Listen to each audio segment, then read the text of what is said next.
at the causes of war between the great powers and we'll see what technological changes made war more dangerous. The direct cause of World War I was the assassination of Archduke Franz Ferdinand in Sarajevo on 28 June 1914.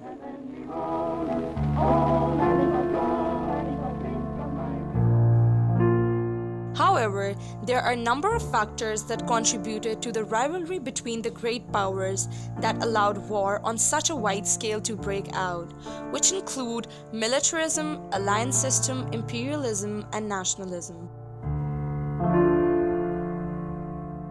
Due to the assassination of Archduke in Sarajevo, Austria-Hungary declared war on Serbia. And after that, Russia involved to defend Serbia, and in the result of that, Germany declared war on Russia. The German troops were planning to wheel around through the Belgium into France. Britain demanded their withdrawal, and in refusal to that, Britain declared war on Germany. The main theater of war during this First World War was the Western Front. On one side was Germany, and on the other side were France and Britain. The battles on Western Front took place for 4 years.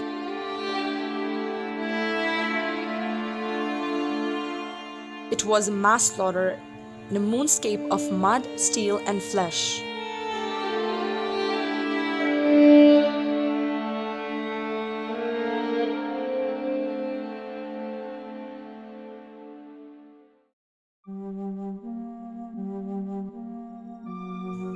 The war economy had a great impact on the civilian life. Unemployment vanished. Employers hired women to fill jobs vacated by men off to war, which gave a sense of participation and a taste of personal and financial independence to women. The war brought hardships to Europe's African colonies. As Europeans stationed in Africa joined the war, the combination of increased demands on Africans and fewer European officials led to uprisings that lasted for several years.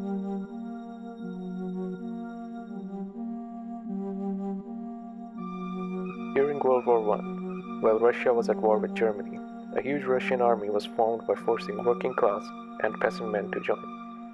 Although the Russian army had great numbers, the soldiers were not equipped or trained to fight. Many of them were sent into battle without shoes, food, and even weapons. Over the next 3 years, nearly 2 million Russian soldiers were killed in battle, and nearly another 5 million were wounded. The Russian people blamed the Tsar for entering the war and getting so many of their young men killed.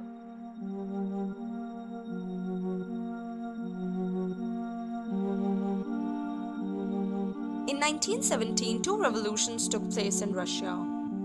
The first revolution in February overthrew the imperial government. The second one in October placed the Bolsheviks in power.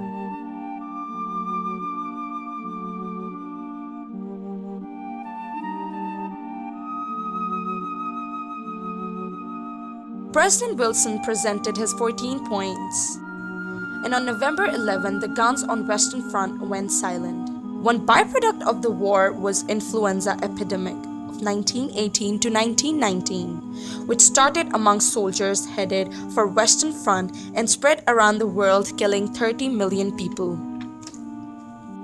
The Austro-Hungarian Empire fell apart. New countries were created in the lands lost by Russia, Germany, and Austria-Hungary. There were conflicting goals between men who dominated the Paris Peace Conference, because of which the Treaty of Versailles turned out to be a series of unsatisfying compromises that humiliated Germany, but left it largely intact and potentially the most powerful nation in Europe.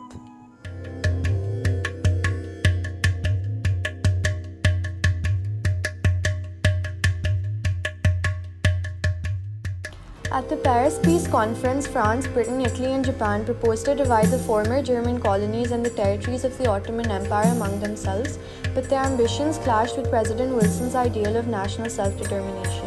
Eventually, the victors arrived at a compromise solution called the Mandate System. Colonial rulers would administer the territories but would be accountable to the League of Nations for the material and moral well-being and the social progress of the inhabitants. At the end of the war, as the Ottoman Empire teetered on the brink of collapse, France, Britain, and Italy saw an opportunity to expand their empires. In 1919, French, British, Italian, and Greek forces occupied Constantinople and parts of Anatolia. By the Treaty of Severus, the Allies made the Sultan give up most of his lands. In 1919, Mustafa Kemal had formed a nationalist government in central Anatolia with the backing of fellow army officers. In 1922, after a short but fierce war against invading Greeks, his armies reconquered Anatolia and the area around Constantinople. He expelled the Greek minority from Anatolia. As Middle Eastern society modernized, the Arabs became more politically active but had to endure the mandate system. As soon as Palestine became a British mandate in 1920,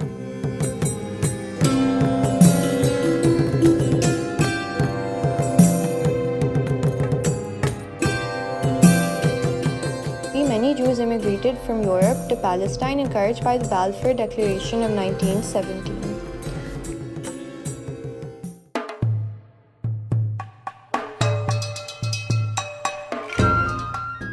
China and Japan were both subject to Western pressures, but China clung much longer than Japan to a traditional social structure and economy, then collapsed into chaos and revolution.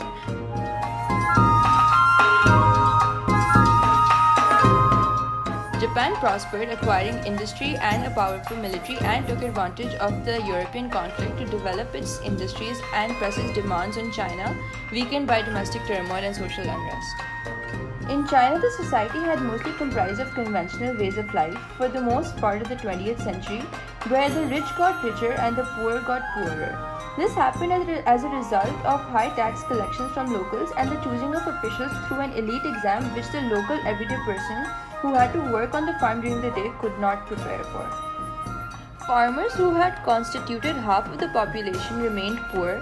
In desperation, some of them sold their daughters to textile mills or into domestic service. Labor unions were weak and repressed by the police.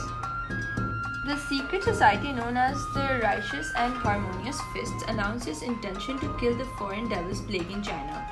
In 1900, Sun Yat-sen led a revolutionary alliance in China and attempted to create a liberal democratic political movement in China. He founded a nationalist political party called the Kuomintang in 1912. However, Sun's plans were not catered by the military. Later, when Sun formed Kuomintang, Yuan Shikai, a militant, defeated Sun. After Sun's death, the party was transferred to Chiang Kai-shek, who eradicated the communists since he saw them as a threat. Meanwhile, the Japanese were quick to join the Allied side in World War I and conquered the German colonies in the northern Pacific and on the coast of China. In 1915, Japan presented China with 21 demands, which included a lot, if not all, of gain of Japan to Japan at China's expense.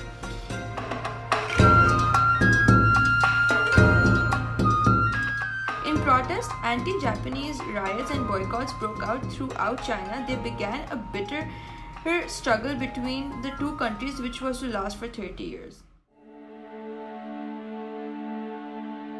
One lesson learned from the war was the rise in nationalism across different nations within Europe.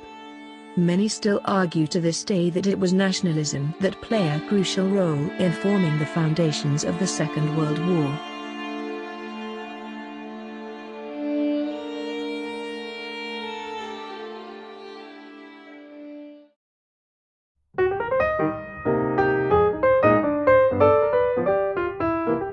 However, the war did lead to revolutionary changes in the natural sciences, social sciences, and gender and class roles. Women's lives had changed as more and more were now forming a substantial part of the workforce. Discoveries in physics paved way for geniuses like Albert Einstein to revolutionize technology forever. Of all the developments of the time, none enticed public interest as much as airplanes when in 1903 Wilbur and Orville Wright built the first aircraft that was heavier than air and could be maneuvered in flight. From that moment on, airplanes had left an eternal mark of fascination on people all around the world. Two new technologies, the skyscraper and the automobile, transformed the urban environment, even more radically than the railroad had done in the 19th century. A building boom in the late 1920s produced dozens of skyscrapers, such as New York's 55-story Woolworth Building and 86-story Empire State Building. Meanwhile, outlying areas were spreading far into the countryside thanks to the automobile. As middle and working class families bought cars, cities acquired rings of automobile suburbs. Technological advances also transformed rural environments.